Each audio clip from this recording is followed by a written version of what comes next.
Tertulia de viernes, emisión global en la que repasamos la semana en los mercados, lo que ha dado de sí estos 5 días. Hoy nos acompañan Javier Martín de Profin, Alberto Pazos de Omega IGF y Javier Flores de Asinver. ¿Qué tal? ¿Cómo están? Buenas tardes. Buenas tardes. Buenas tardes. Pues la semana comenzaba con un resultado electoral en Italia cuyo titular, si lo buscábamos, no nos complicamos mucho la vida, y era Italia ingobernable. Esa falta de posibilidad de formar un ejecutivo sólido hacía temblar los cimientos de una Unión Europea en plena crisis económica. 5 días después, la prima de riesgo española está en niveles similares a los del viernes pasado, justo antes de las elecciones. La renta variable, si se ha resentido algo más, ¿estamos peor o mejor que el viernes pasado? Bueno, estamos yo creo que un poquito peor, porque lo que parecía que podía ocurrir finalmente ha ocurrido. También es verdad que es de esperar que en Italia hayan aprendido la lección suficientemente claramente como para no permitir la ingobernabilidad. Yo algunas veces bromeo diciendo que habrá que volver a llamar al que hizo el pacto de hace un año y trajo a Monti e hizo que los demás se retiraran. Pues a lo mejor hay que volverle a llamar para hacer gobernable el país. ¿Que busque otro de su mismo perfil? No, el del perfil es muy fácil de encontrar. El difícil es encontrar el que pone de acuerdo a los que se tienen que retirar, aun ganando las elecciones. Alberto. Pues yo creo que estamos desde el punto de vista político peor, y desde el punto de vista de riesgo europeo peor. Italia lo que vuelve a abrir es las dudas sobre lo que puede ser el proceso de ajuste que se está imponiendo, o realmente que es necesario, pero que se está imponiendo desde la Unión Europea. Y lo que me preocupa no es que ahora Italia pues tarde ni 3 semanas ni 6 semanas en formar un gobierno que gobierne, sino que el gobierno que tenga que salir tiene que afrontar las reformas, entre ellas por la reforma de pensiones, que hasta ahora no se ha tocado, porque claro, afecta, con las elecciones en vista, afecta a mucha población. Entonces, al final el pueblo, o la población italiana, lo que ha manifestado es un descontento pues realmente con las reformas o con las políticas impuestas por la Unión Europea a través de Monti, o Monti obligado por la Unión Europea. Nunca se sabe muy bien quién es el que manda quién ha mandado en ese par, ¿no? Y bueno, la situación en los mercados lo vemos, el reflejo es la prima de riesgo de Italia se ha incrementado, el spread con la prima de riesgo española, pues de los 80 puntos que teníamos hemos pasado a la zona de los 40, y realmente hay preocupación en los mercados. Simplemente tenemos que ver el euro, por ejemplo, que ha perdido hoy la cota de los 1,30, ¿no? Que ha perdido un 2 y pico % lo que va de semana. Javier Flores. Yo creo que estamos igual que estábamos. Otra cosa es que la situación en Italia nos ha podido levantar un poco la venda de los ojos, pero nada ha cambiado, ni en Italia ni en España desde el verano pasado, lamentablemente. Indiscutible que quien ha perdido las elecciones es el testaferro, ¿no?, de Mario Draghi y de Angela Merkel, pero tampoco justifica, yo creo, culpabilizar a Alemania, como ahora parece que se quiere aprovechar, ¿no?, la situación. Es decir, si en su momento Alemania no era culpable de que los italianos hubieran entregado el poder a un señor, Berlusconi, que se dedicaba más a sus conquistas amorosas que a la tarea de gobierno, mucho menos lo va a ser ahora de que los italianos hayan dado el mayor número de votos a un humorista. Quiero decir que el problema político es uno, y el problema europeo es otro, y el problema de España en relación a Italia es un tercer problema que nada tiene que ver. Es decir, España creo que tiene que hacer su propia lectura, sus propios deberes, y dejar de buscar excusas fuera, sea la que sea. Del mismo modo que Italia creo que no debería caer en el error de buscar culpables fuera, ni excusar este candidato viene de la mano de aquel. Aquí que cada uno asuma su propia responsabilidad. Ha sido la ración política de esta semana. También hemos tenido ración por parte de los bancos centrales, que siguen dando apoyo, especialmente, por ejemplo, el Banco de Japón, pero también el Banco Central Europeo o la propia Reserva Federal. Escuchábamos estos días a Bernanke disipando las dudas tras esa división que veíamos en las últimas minutas del último encuentro del Comité Federal de Mercados Abiertos, con sus 2 discursos de esta semana. protagonistas también los bancos. Sin ninguna duda, han sido protagonistas y lo van a seguir siendo en la parte de sus pronunciamientos, que parece que está siendo el arma más utilizada, y por supuesto en sus políticas. Hay un tema que me interesa personalmente mucho, casi como curiosidad, y es cómo va a actuar la FED de cara a la lectura política interna, porque nos podemos encontrar con que en un entorno no muy lejano quizá de tipos de interés al alza en Estados Unidos haya depositado en la FED una cantidad ingente de dinero, no solo de dólares, sino de bancos extranjeros, y la FED tenga que empezar a pagar miles de millones en intereses a esos depósitos que han acudido. Difícil de explicar dentro, y un problema también a efectos de lo que implica para la divisa. ¿Han subido los activos financieros gracias a estas políticas por parte de la Reserva Federal? ¿Están detrás de la apreciación, por ejemplo, en la renta variable que estamos viendo? Sin ninguna duda. Yo creo que estamos todos de acuerdo en que sí, ha actuado al menos como red de seguridad. Es una presión constante. El gobierno americano metiendo dinero y metiéndolo en el circuito. Lo mete vía compras de bonos y titulización hipotecaria, pero al final de esos mercados de bonos y titulización pasa a otros de high yield y a otros de renta variable. Comentabas cómo tendrá que actuar la Reserva Federal. Claro que será interesante ver cómo actúa, muy interesante ver cómo retiran dinero, que yo siempre digo que jamás se ha hecho, pero la cuestión es que probablemente se vaya a retrasar un tiempo, porque ahora estamos viendo ya cómo los americanos de vez en cuando se asoman a ver su abismo fiscal. Y claro, ellos saben que está ahí, pero son capaces de primero taparlo, esconderlo, retrasarlo. Estamos, por cierto, a día 1 de marzo. Sí. Pero el abismo fiscal, claro, el abismo fiscal está ahí. Entonces, cuando los americanos decidan recortar gastos y subir impuestos, lo que harán será seguir inyectando dinero. Por lo tanto, vamos a presumiblemente tener mucho más tiempo de tipos de interés bajos, artificialmente bajos, hasta que saliera inflación, que será complicado que salga, porque si América se enfría, pues tampoco va a haber inflación. Así que nada, cada vez que haya un repunte de tipos, comprar bonos, porque previsiblemente ahí seguirá habiendo mucho negocio. Igual que cada vez que haya miedo en las bolsas, las caídas serán buenas compras, porque tampoco creo que se nos vaya a ir mucho más abajo. Es hora de, como decía Bernanke, es preciso diseñar pronto una estrategia de salida, Alberto, de estas políticas de estímulo. Yo creo que todos los bancos centrales tienen que tener diseñadas las políticas de estrategia de salida, evidentemente, aunque sepan que no las van a implantar, o el día que toque ponerlas en marcha, saben que lo que han ido preparando no se puede ajustar, habrá que ajustarlo, etcétera. Es el tema de cómo se van a drenar dinero de la economía, restar liquidez. Es un debate que todavía está por escribir, como decía Javier, ¿no? Hoy por hoy, es más, todos los bancos centrales siguen, aunque tienen que tener en cuenta cuál puede ser su política de salida, es decir, de traer dinero de la economía, hasta que no haya repunte de inflación. Y lo primero que entiendo que harán serán pues ir drenando un poco pues a través de sus hojas de balance, y después quizás repuntando un poco los tipos de interés. Hasta que eso no se produzca y no sea una amenaza realmente el que la inflación se les vaya a disparar, no van a drenar dinero. ¿Cómo lo pueden hacer? Pues un poco la política quien más está, entre comillas, el único banco central que ha reducido su hoja de balance es el Banco Central Europeo, que le ha permitido, a través de las ventanas de devolución a los bancos, poder devolver parte de ese billón de euros que les han entregado. Por cierto, la semana que viene va a haber la tercera ventana de devolución, y los importes siguen siendo se han ido reduciendo desde la primera y la segunda ventana, ¿no? Eso quiere decir que también, o se puede interpretar en los mercados, como que el sistema financiero tampoco se encuentra cómodo, lo suficientemente sólido como para devolver dinero al BCE, cuando luego al 0,75 tiene el dinero en las subastas regulares todas las semanas. Por eso, volviendo a la pregunta de si tienen una estrategia de salida, la tienen teórica, la tendrán que ir revisando, y otra cosa será cuando se implemente.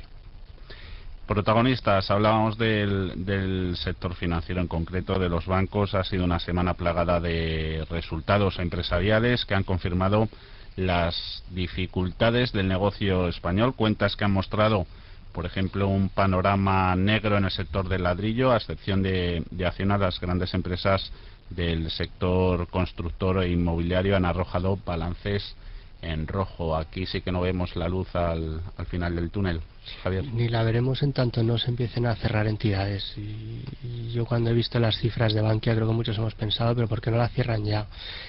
Hemos visto además también el agujero que ha creado Royal Urbis en el Sareb, es decir, que no hay un punto y final en el saneamiento del sector bancario español. Los cambios legislativos van en la dirección correcta, están ahí, se están implementando. Hay que añadir que gracias a que Bruselas está achuchando, pero no olvidemos que el Real Decreto del año pasado se hizo el último día de plazo, que la transferencia de activos al Sareb se hace también el último día de plazo para cada grupo bancario, es decir, que vamos un poco muy a trompicones, y a mí personalmente me gustaría ver que hay otro tipo de iniciativa y que no se espera a que nos vayan marcando las pautas y que se deshace del todo esa relación banca-política que tanto daño está haciendo. Su presidente, el presidente de Bankia, José Ignacio Gorigolzarri, decía en la presentación de resultados ayer jueves que el rescate de Bankia es el que menos iba a costar a los contribuyentes. No sé si estarán muy de acuerdo. Yo que soy el único que no se ha reído. Javier. Bueno, espero que acierte, espero que en algún momento sea capaz de devolverlo. Ahora bien, probablemente él ya cuenta con que con ese dinero van a comprar Bankia muy baratito. De hecho, prácticamente es todo, porque la valoración que quieren darle a Bankia es la de entre una peseta y ninguna peseta. Por lo tanto, con esos 19.000, 24.000 se compraría toda Bankia.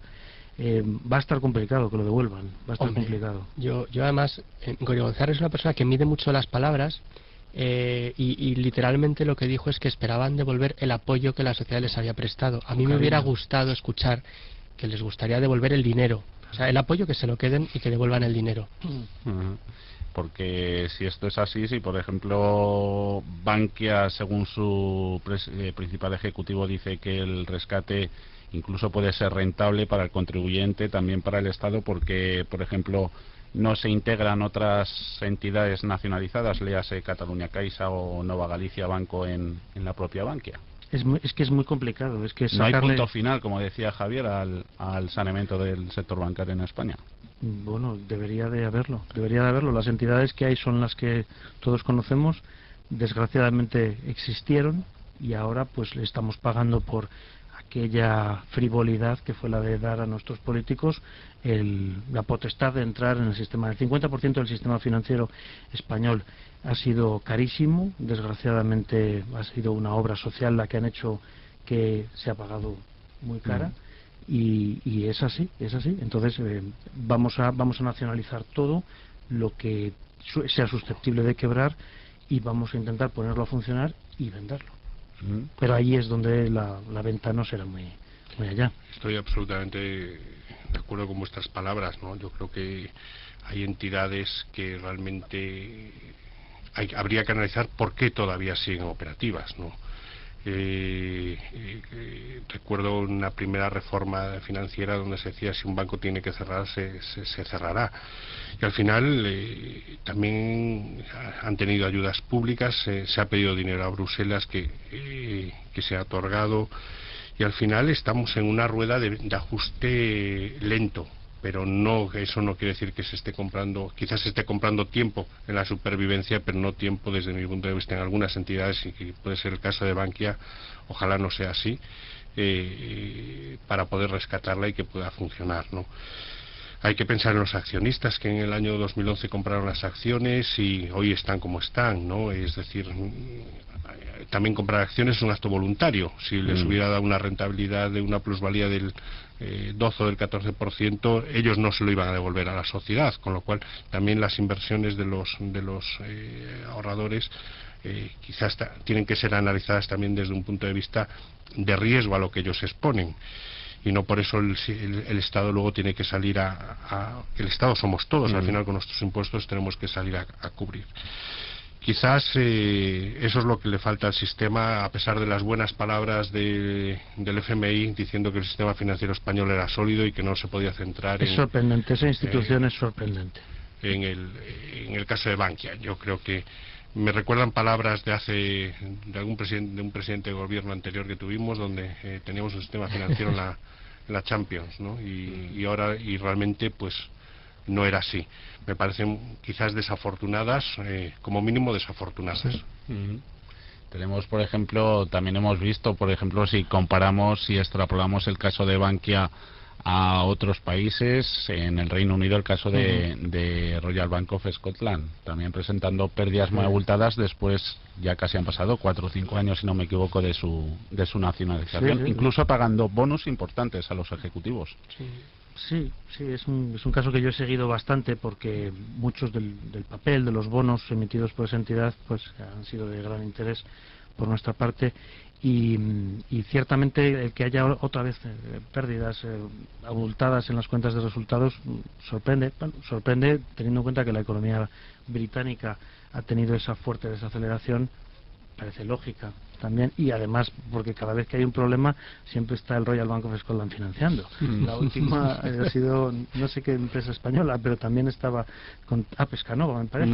O sea, es impresionante qué ojo tienen estos tíos, son muy grandes. Bueno, ya es una entidad prácticamente 70%, 80% del gobierno británico. Llevaba un recorrido muy bueno, parece que la iban sacando del sector público, pero no, vemos que hay problemas por todas partes y que hay que asumirlo.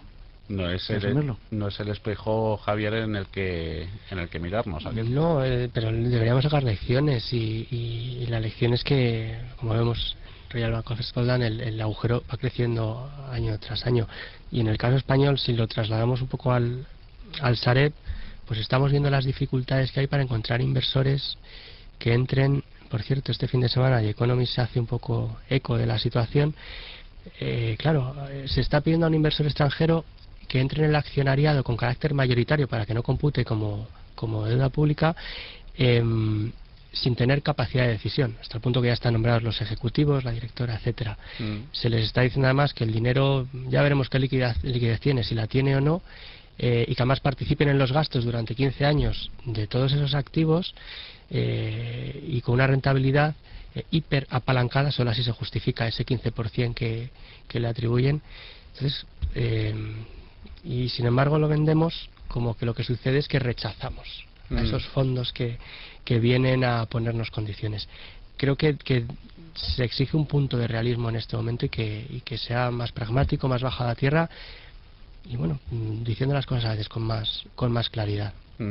Rescate bancario que pues se ha notado en esos déficits que conocíamos para el cierre de 2012. Lo adelantaba el presidente del gobierno en la sesión de control, en el debate del Estado de la Nación la semana pasada. También lo confirmaba oficialmente antes de ayer en la sesión de control al gobierno, y lo volvían a hacer ayer con los datos de ejecución presupuestaria. ¿Quedará contenta Bruselas con estos nuevos datos del déficit español? Bueno, por lo menos lo que sí pone de manifiesto es el esfuerzo de la sociedad española, ¿no? Del último año hemos pasado, quitando la ayuda a la banca, que los 30.000 millones que realmente no deben de computarse, pero si estaríamos, si no los computamos, en el 6,74 frente al 8,96. Realmente ha habido un esfuerzo tanto en la administración central como en las autonómicas como en las locales. Cierto es que el año 11 había sido el año de gran déficit general se había desbocado realmente. Entonces, lo primero que pone de manifiesto es el esfuerzo de la sociedad. El tema de la ayuda a la banca pues es un acto puntual y que no se vuelva a repetir, con lo cual al final tenemos que centrarnos en cuál es la evolución. Al final el déficit no deja de ser el ajuste, o el desajuste más bien en este caso, entre los ingresos corrientes y los gastos corrientes, ¿no? Entonces al final eso sí que es año a año, y los que ya están comprometidos y los ingresos que vienen vía impuestos. Entonces hay que quitar esa partida. Entonces el esfuerzo sí ha sido importante, hay que seguir en la línea. Y bueno, los mercados por ahora no nos han castigado en el reflejo que en el termómetro inmediato que tenemos, que es la prima de riesgo, ¿no? El Tesoro sigue colocando en las subastas, quizás temiéndose a veces posibles tensiones en los mercados en los próximos meses, que seguramente llegarán. Está intentando colocar lo máximo posible, incluso está haciendo subastas extraordinarias, ¿no? Y eso al final yo creo que es la buena lectura, uno de los buenos datos que hemos tenido esta semana en España, que es que parte del ajuste, o que aún queda mucho por hacer también, ya se está empezando a materializar en actos concretos. Bruselas entiendo que sí, por lo menos tiene que darle el visto bueno, y la preocupación de Bruselas, quizás, aunque España sigue bajo vigilancia, no sea España, sino sean países, por ejemplo, como Francia. Empieza por F. Tenemos frontera nosotros con ellos, y luego tenemos Italia en el tema político.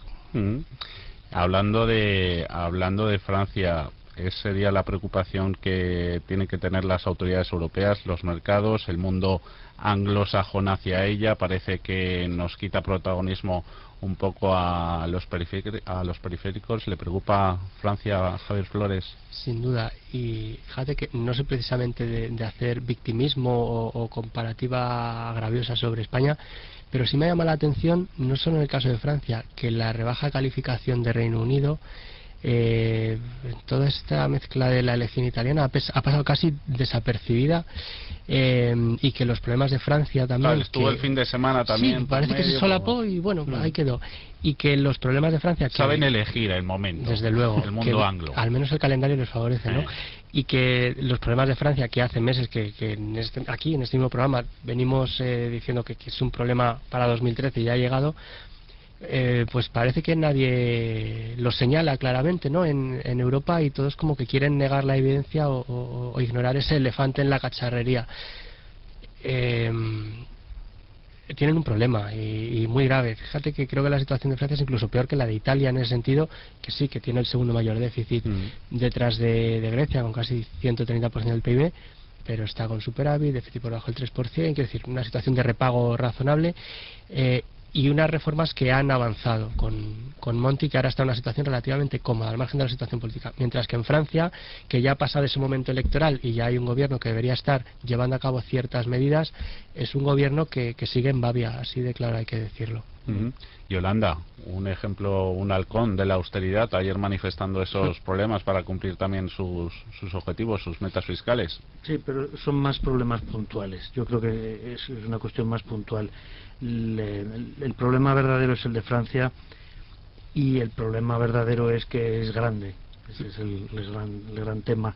Yo creo que el Banco Central Europeo, de la Comisión Europea, van a tener que seguir imprimiendo dinero, van a tener que ir copiando un poco el modelo americano a nuestra manera, y llevar en paralelo la disciplina presupuestaria en cada uno de los países y al mismo tiempo la relajación monetaria. Van a tener que hacer mucho esfuerzo.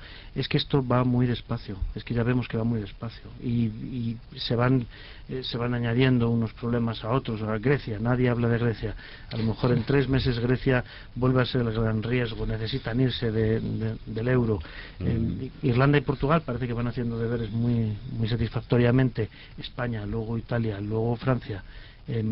Esto es muy lento. Es que tenemos la mayor burbuja de crédito, yo creo que nunca vista, desde luego en términos monetarios nunca visto.